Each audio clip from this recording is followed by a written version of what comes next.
Thank you very much. So, Suzanne, where do we start? Well, I just wanted to say, obviously, thank you to everyone for joining us today. For me, accent is a very personal a very personal thing, and I think that it's great that we've got lots of different people who've been contributing in the chat today, and so I'm hoping to hear some maybe some stories, or certainly some examples of how accent has helped our students, or whatever. So yeah, I'm looking forward to something colourful and varied as far as that's concerned. But we do have a question, Gabby, from Anna. Should we start with that? Maybe. Okay. Well, let me first say, before you answer this question, let me first comment on what you said about your accent and your identity, because I absolutely loved it. I think I made a similar comment weeks ago in a different session when I said that I'm not a native speaker, yet I feel like I own my accent, because I could never understand why students wanted to get rid of their accent. You know, I feel like my accent is my identity. I may not be a native speaker, but there's only one Gabby with just one accent that's mine, if you will. So I think it's the beauty of having an accent, actually. So I feel that this is my identity. And I just feel that there are so many teachers who just feel so insecure about having an accent. Yeah. So yeah, so I just want to say thank you very much for making this comment about you know, your accent being your identity and embracing it and owning it, because I feel that this is the kind of, you know, it's a message that we really have to communicate to people over and over and over again. Yeah, no, absolutely, and I thoroughly stand by that. I think that whether you are a native speaker or whether you're not a native speaker, your accent makes you who you are, and I can see it sometimes that my personality comes out in the words that I use, and sometimes it's a little bit more Scottish than other times, absolutely. But I think that obviously I'm not a known I am a native teacher, so for me, you know, coming from your side of things, obviously you can correct me if I'm wrong, but I feel like for you it's such an important thing, such an important part of your teaching persona, because behind your accent in English you have your first language also. Yeah. So for me, that actually makes it you have all this grammatical scaffolding, if you like, of your first language behind, and then on top of that you have English with an accent, and I don't have that scaffolding. I just have English with an accent. So for me it's actually even more beautiful, even more colorful that you have an accent, and I'm delighted that you feel like you own it, because it's yeah, I think it's what makes you who you are. Yeah, but I have to say, I have to admit, I have to be absolutely honest that it wasn't like that at the very beginning when I started teaching. So I feel that non-native speakers always go through this phase of, oh, I don't want to hear myself, I don't like my accent, I want to sound like a native speaker. Sure. I think, and this is really how students feel about their accent as well. I don't know about you, but most of my students always, when you ask them what goals they have and what they want to achieve when learning English, they always say, oh, I want to sound like a native speaker. So it's I wonder if it's I wonder how to, because obviously you can't just say to students, right, it doesn't matter, okay, you will never sound like a native speaker, you have to embrace your accent.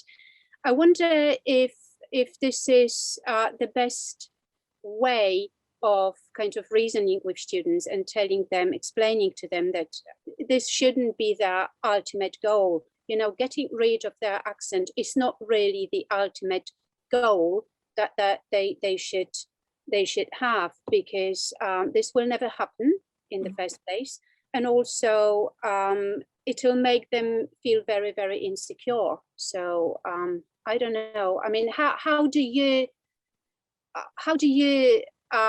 reason with your students? What do you say to your students who say, oh, I want to sound like a native speaker? The first thing I do is, because I'm going towards the same end goal as you, that, you know, that this is not something necessarily as the right end goal. My first question is, okay, well, what kind of native speaker? I mean, yeah. You know, are we, do you want to sound like Tom Cruise, or do you want to sound like Kylie Minogue, or, you know, do you want to sound like me? So that's the first thing that I would, that I say to my students. And really what I like to do is move away from that, because if somebody comes into your classroom and that's what their end goal is, this is what I want to do, then I leave that with them. I will say, I will highlight, okay, what kind of native speaker do you mean? And then I'll leave it with them. And then I will work on the confidence of the student to use their own accent, and basically just what we've been saying, to own their own accent. But I'm very interested in what you said, Gabby. You said at the beginning of your teaching career, you didn't feel as if that you were confident in your accent. Can you tell me why that was? I guess I guess it's inevitable, okay, for non-native teachers. I mean, obviously I'm talking about myself, but I feel that I speak on behalf of hundreds of non-native teachers. I may be wrong. We have some non-native teachers attending today, so correct me if I'm wrong. But I feel that, I mean, you kind of, as a non-native speaker, you never really know how you come across and how you sound, okay? So for one thing, so that takes away your confidence, because you kind of, you never know whether this is the moment when you are ready to teach, right? And you are going to provide the correct model, etc., etc. So this kind of cut-off moment, the moment when you kind of sit down and you say to yourself, right, now, you know, my pronunciation is good enough to teach English. So this is where insecurities, I think, are born, okay? And also, yeah, I think this is the main reason. So the main reason is that as non-native speakers, we kind of, yes, we never know whether we are already in the position to teach English, okay? So, yeah, and this is why we are insecure. So I guess it just takes, non-native speakers grow in confidence as they go along. Okay, so the more you teach, the more you become confident. Sometimes we get confident, but maybe we shouldn't. So this is another problem. Okay, but yeah, I mean, I don't know, Hedy, how do you feel about it? Because, you know, as a non-native speaker, did you own your accent from the very beginning of your teaching career, or did you have to kind of wait until the moment you felt confident and you felt like, now I do have an accent, but it's okay, it's my identity? In my case, it was probably less of the accent. It was more about, like, am I pronouncing the words the way they need to be pronounced? So it was more about the fear of making mistakes. But even today, so is it, you know, infamous, or, you know, like these things that you take for granted. It's like what Suzanne was talking about in her input session. And yeah, it's because you cannot take anything for granted. So Yeah, so it's more, in my case, it was more about, or it has been more about the fear of making mistakes. And with my accent is, I'm kind of, I don't know whether I can say proud or not proud, but I can accept myself. And this is me. I cannot really change, you know, if I could, it would have already happened. But so it's, until people can understand me, it's fine. And I just love that everybody is so different, because those people who want to go for a certain accent and want to sound a certain way and want to hear certain accents, they also, you know, this might be in their personality as well, so they may not be so open to accepting others. Yeah. Maybe, I don't know. Yeah. You actually brought up, sorry, Susan, you actually brought up a very nice point. I mean, is your accent and like accent and pronunciation, is it the same, Suzanne? That's it's a very good question. It's a very good question. I suppose in some instances, yes, it will be the same. In other instances, no. I think that it's a bit of a sort of 50-50 question there, I think. But I think that, you know, the way that you pronounce things, probably I've got a general sort of umbrella Scottish approach to things, the way that I pronounce them. So yes, accent and pronunciation is the same. But I am also very aware that, for example, I'm from Glasgow, and I will say 7, the number 7. And my husband is from Edinburgh, and he will say 7. I will say devil, and he will say devil. So there's, you know, I think that it's a difficult one. It's a difficult one to just sort of rubber stamp and say absolutely that's how it is. What I was going to say earlier on as well was that I've been thinking an awful lot recently about authenticity and basically being who you are and embracing it, I suppose. And for various other reasons, I've been thinking about this. But when I was in the classroom, you know, obviously every day in school, what have you, I brought myself into the classroom, and I couldn't be anything else other than be a Scottish English teacher when I was doing that, because I was talking about, I went to university in Glasgow, and I went to school in Glasgow, and I did this in Glasgow, and oh, you should go to Edinburgh. No, it's the 25th of January, let's have Burns Night. And, you know, so for all of these different reasons, if I had changed my accent or my pronunciation, I don't think I would have had the same reach as a teacher. I wouldn't have been as authentic as I was when I was there in the classroom. And now, I mean, I'm not in the classroom so much now. I do more online sessions. And again, it's the same, you know, in order to reach your students, in order to have them trust you on their language learning journey, you have to be as authentic as you possibly can be. And for me, your accent and your input, your what you produce, if you like, is a huge part of that. So I think it's I think it's a really important factor when it comes to being a successful and trustworthy teacher. And I think as far as native and non-native English teachers are concerned, there's a lot to be said, I think, for what you were talking about, where your insecurities were coming from.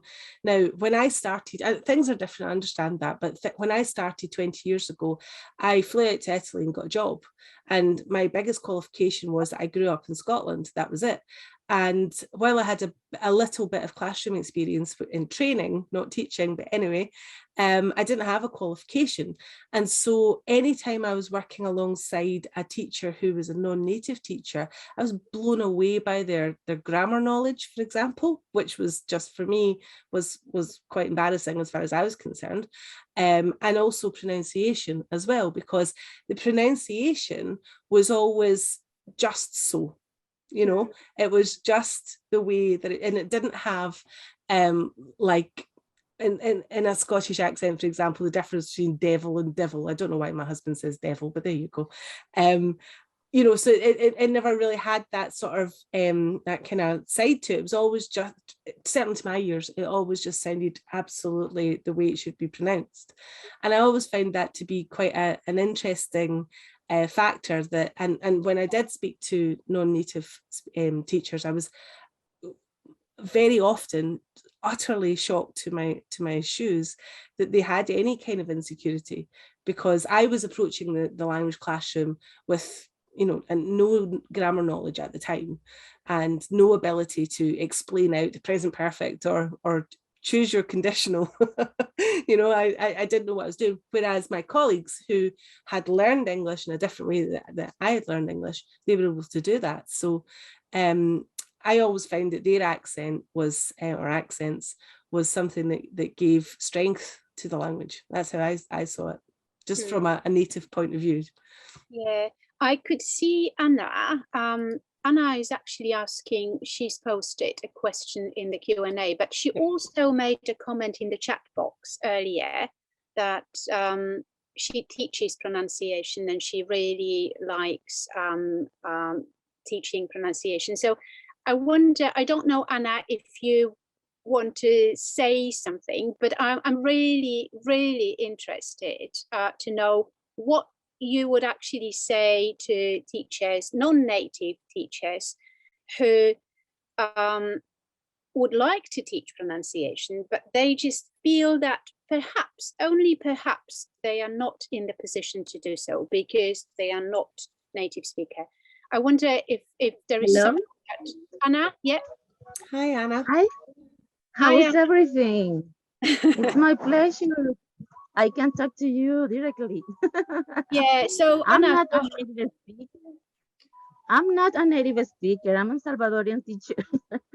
But I always try to improve my pronunciation in order to help my students to improve theirs too.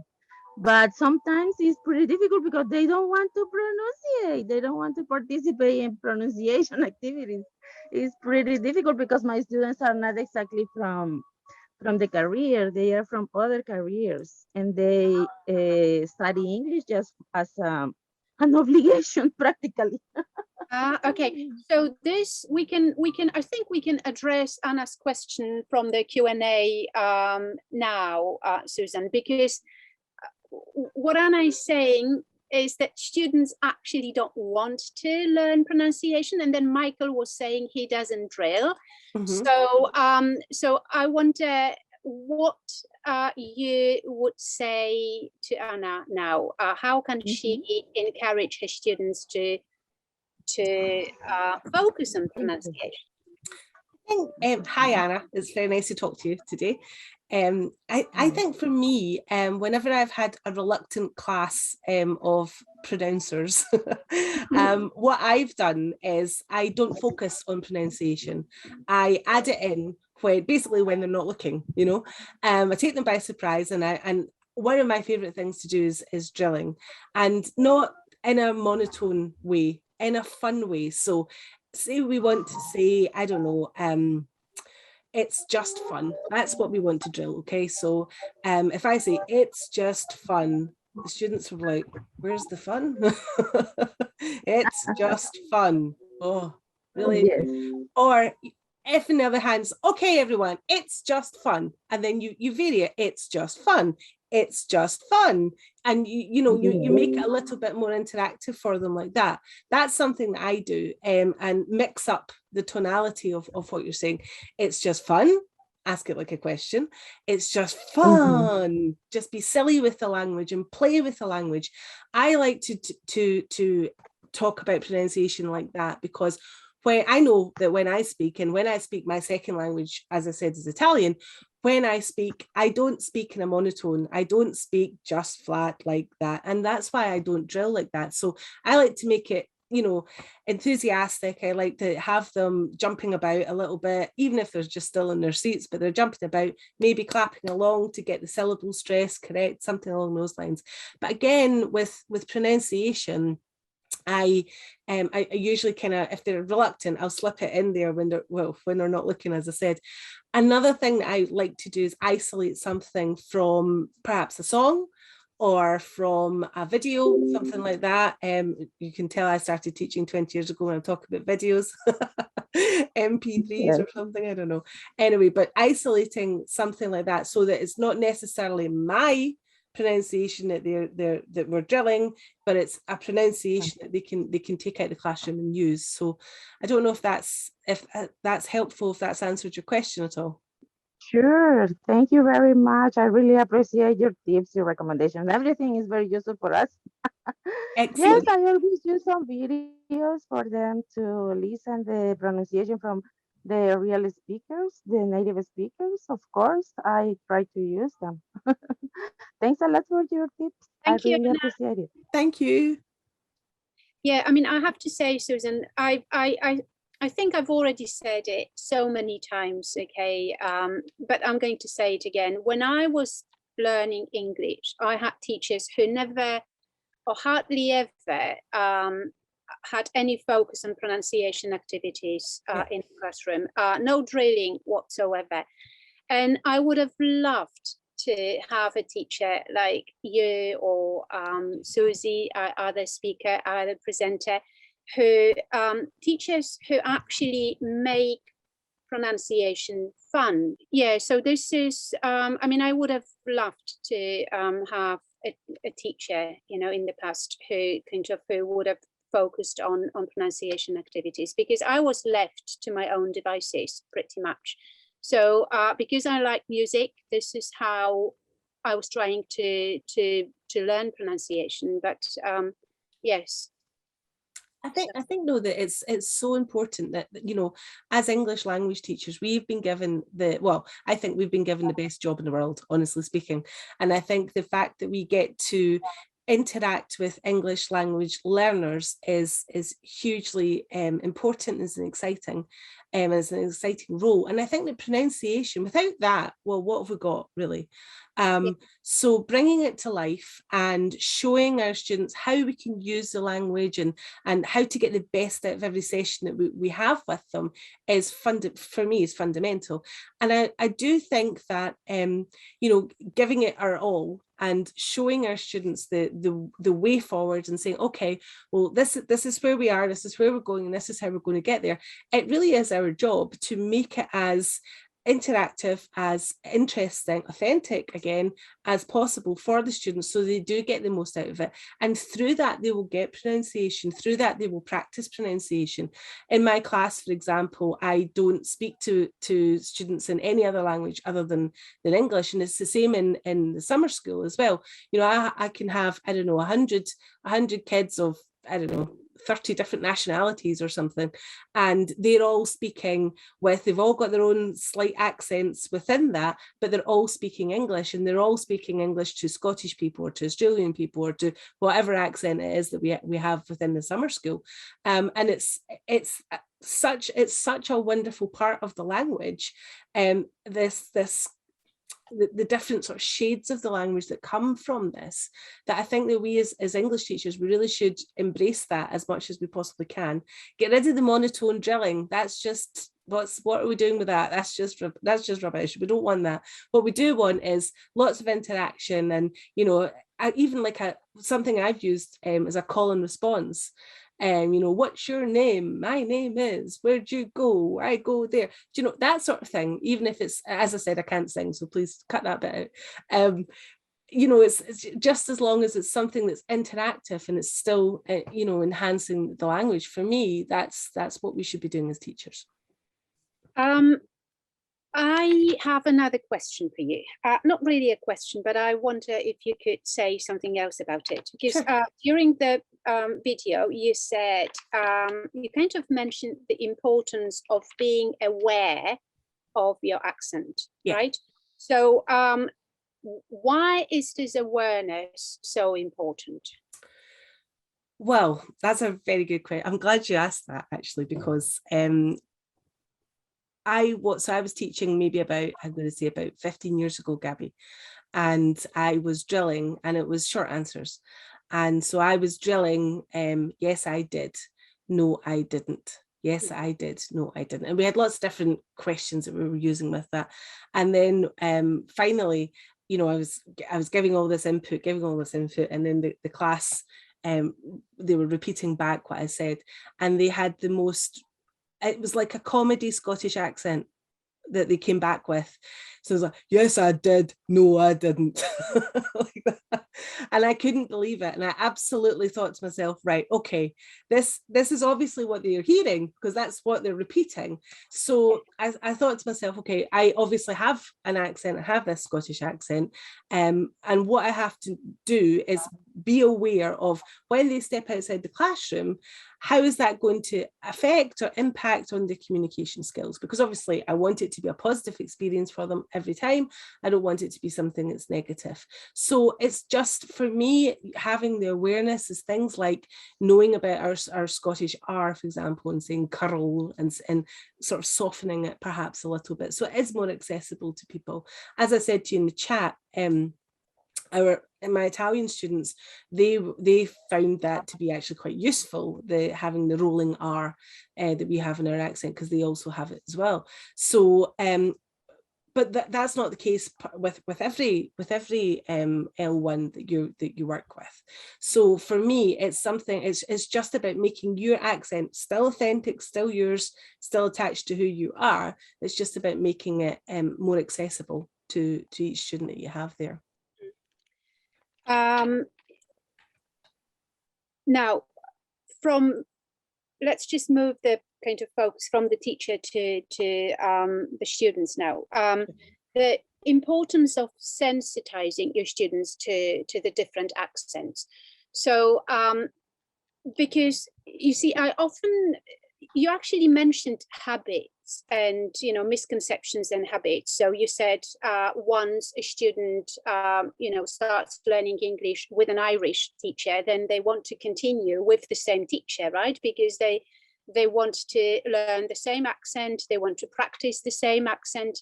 Sure. Now, and that's why I have always been saying that students should be exposed to different accents through having different teachers.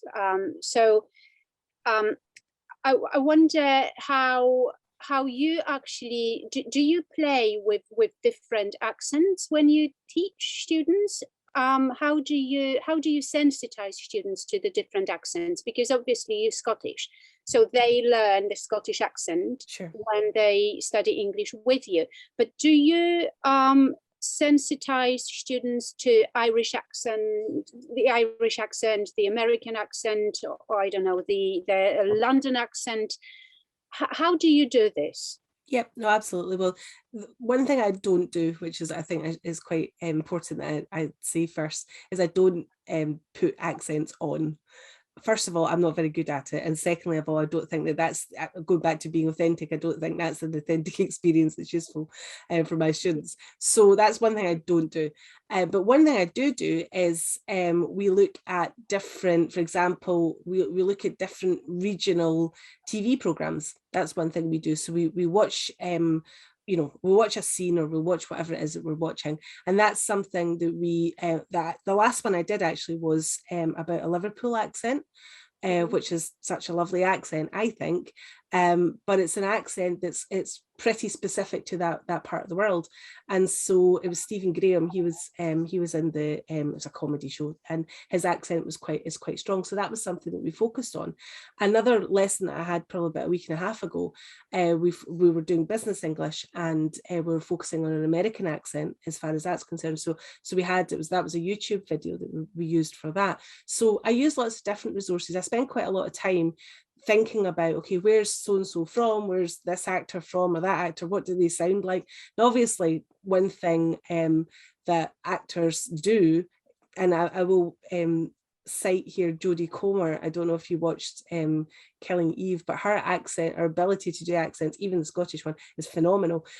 So with the exception of actors changing their accents, I think that when we can find somebody who's using an authentic accent, I think that's quite a useful thing to do. Mm-hmm. But do you, like, when you say watch, I don't know, different video clips with different, you know, people speaking with different accents, do you actually, do you do some kind of contrastive and comparative studies, like listen to this sound and this is how it's different from Scottish? listen to that sound, and that's how.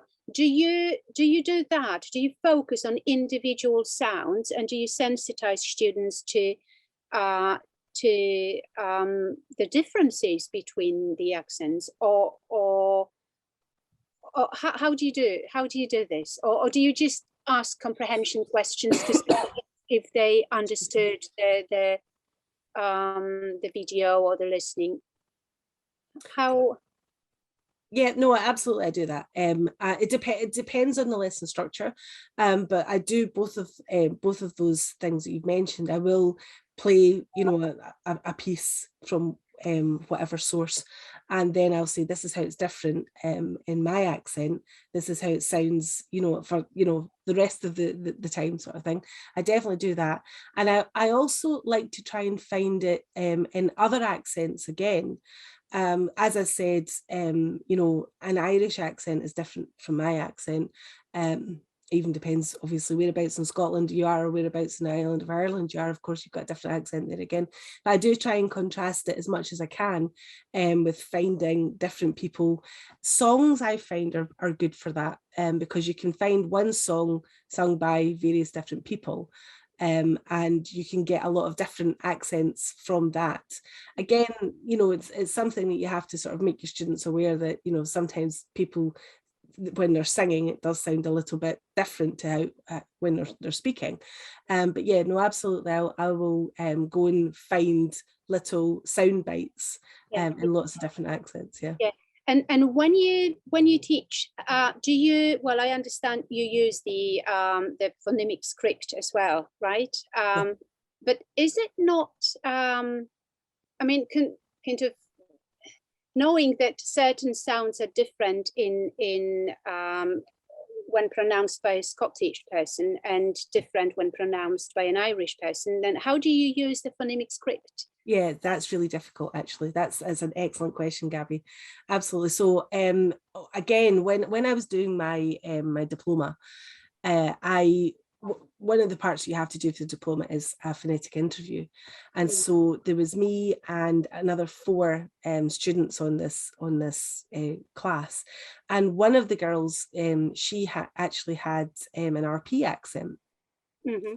And we were paired up, and so the class itself was happening in Edinburgh. So I sort of felt as if I going into it, I thought everybody probably would be Scottish, but I was very, very wrong on that. It was me and one other boy. He was Scottish, and that was it. Anyway, when I was writing what she was saying in script, it was completely different to what she thought she was saying. So again, that's something it's very much worthwhile raising the awareness and saying, okay, well, this is it coming from my point of view. This is it coming from a different accent. And again, making that awareness. I think with accent, and I think with using IPA, it's very it's very important to say that one size does not fit all. And you know, and just to acknowledge that and say, okay, this is, we can work with it, absolutely, and we can, you know, we can play with it and we can make it interesting, etc., etc. But we've got to be aware that the way I say something is going to be written differently to the way that somebody else says something. Absolutely. I'm actually thinking that it's even more difficult for you than for non-native speakers, because as a non-native speaker, or as non-native speaker teachers, the way we use the phonemic script is the standard way. Yeah, well, absolutely. But then for people like you, or for people like Michael, who's Irish, right? For teachers like yourselves, it must be more difficult than for us, because the phonemic script just doesn't fit your accent. I mean, it does, but it produces a totally different script, right? So if you, I remember when I went to Glasgow and I wanted to, that was a long time ago, but you know, hey, I was fluent in English. So I went to Glasgow and I wanted to buy something, a chicken sandwich or something. And I asked for a chicken sandwich, but the lady said something to the effect of chicken. And I was like, well, no, just chicken. So we just couldn't agree on what sandwich I wanted because of Yeah. the pronunciation of chicken. Mhm. Can you say chicken? Chicken. Oh, you actually say chicken. Maybe, I don't know. It sounded like chicken. And Chicken. yeah, so if you try to imagine this chicken or chicken written scripted, right, in the phonemic script, written in the phonemic script, Yeah. it would look completely different to how I would script it, right? So Absolutely. yeah. Yeah, no, absolutely. It certainly is. It's a tricky one. And before I went into that session on my diploma with the other students, I actually wasn't aware of it. I thought that, to be honest, I thought I was using it in a sort of standard format as well. And I was quite shocked when she was trying to write what I was saying, and you know, it just didn't look like what I thought I was saying.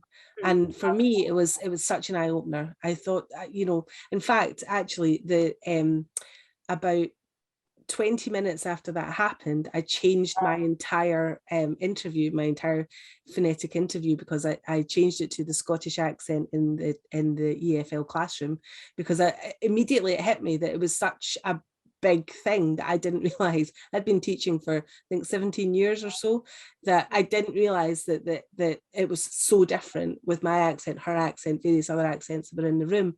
And one thing I did discover, though, which I liked very much, was that us Scots, and actually interestingly Liverpudlians, we have our own new symbol, which is it's like an X, and it's for to be able to pronounce loch. So it's that CH, the Scottish and the Liverpudlian CH. So so you know, it's nice to see also that it's a little bit flexible for us. Yeah, I wonder, I mean, what's the final message, Suzanne? I mean, what do you what do we want to communicate to teachers, both non-native teachers and native teachers who speak with an accent? I think embrace it, enjoy it.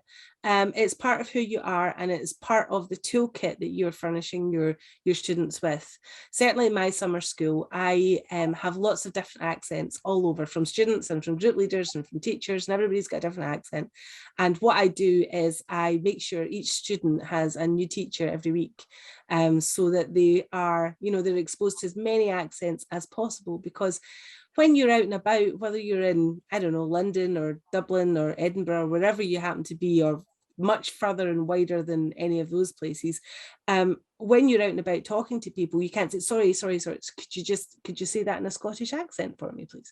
You know, you've got to have as much exposure as possible. And it's our role as a teacher to ensure that we give that to our students. But I think from a teaching point of view, certainly from a colleague point of view, your accent is who you are. Own it, be authentic, and enjoy it.